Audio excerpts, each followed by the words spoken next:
இது வந்து பார்த்திங்கன்னா இந்த சுண்டைக்காய் எப்படி வணக்கலான்னு தான் நம்ம பார்க்க போகிறோம். வாங்க பார்க்கலாம். ஹலோ ஃப்ரெண்ட்ஸ், இன்றைக்கி வந்து பார்த்திங்கன்னா நம்ம சுண்டைக்காய் தான் வணக்க போகிறோம். சுண்டை வத்த குழம்புலாம் நீங்கள் கேள்விப்பட்டிருப்பீங்க. இந்த சுண்டைக்காய் வந்து எங்கே பறித்தோம் அப்படின்னா, நம்ம வீட்டுக்கு பக்கத்துலேயே மலங்காடு இருக்குது. அதில் தான் நாங்கள் வந்து பறிச்சுட்டு வருவோம். அந்த மலங்காட்டையும் உங்களுக்கு காமிக்கிறேன். நம்ம அலசிக்கலாம். அலசி எடுத்து வந்து இந்த தட்டில் போட்டுக்கலாம்.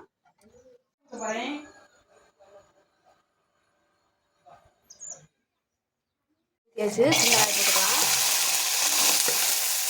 வந்து பார்த்திங்கன்னா பச்சை சுண்டைக்காய் நம்ம கரப்பு சாப்பாட்டுக்கு, கூழுக்கு, கம்மங்கூழ், கேழ்வரகு கூழ் எல்லாத்துக்கும் வச்சு சாப்பிட்லாம். ரச சாப்பாடு கூட சாப்பிட்லாம். இது உடம்புக்கு நல்லது. ஃப்ரெண்ட்ஸ், இது வந்து பார்த்திங்கன்னா வணக்கும் போது பார்த்திங்கன்னா வெடிக்கும். நம்ம மெதுவாக தான் கிண்டணும், இல்லைன்னா நம்ம மூஞ்சியில் பட்டுறோம். பார்த்து சூடாக நம்ம தான் இதை வறுக்கணும். இப்போ தான் உப்பு போடணும். உப்பு போட்டுவிட்டா அவ்வளோதான் முடிஞ்சும். அப்படியே ஒரு கிண்டி விட்டோம்னா அவ்வளோதான் மக்களே, முடிஞ்சு சுண்டைக்காய் ரெடி ஆயிடுச்சு. வாங்க மக்களே, சாப்பிட்லாம் வாங்க.